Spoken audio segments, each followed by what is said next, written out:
ఇది రామ భక్త హనుమయ్య సన్నిధి కొలిచే భక్తులకెల్లా ఇదియే పెన్నిది ఓ రామ భక్త హనుమయ్య సన్నిధి కొలిచే భక్తులకెల్లా ఇదియే పెన్నిది పవిత్రమైన క్షేత్రం ఆ పవన కుమారుని నిలయం పవిత్రమైన క్షేత్రం ఆ పవన కుమారుని నిలయం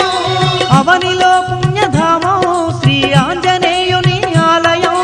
అవనిలో పుణ్యధామం శ్రీ ఆంజనేయుని ఆలయం ఇది దీన జనులను ఆదరించే క్షేత్రం దివ్య సుందరుడైన మారుతి మందిరం ఓ రామ భక్త హనుమయ్య సన్నిధి కొలిచే భక్తులకెల్లా ఇదియే పెన్నిది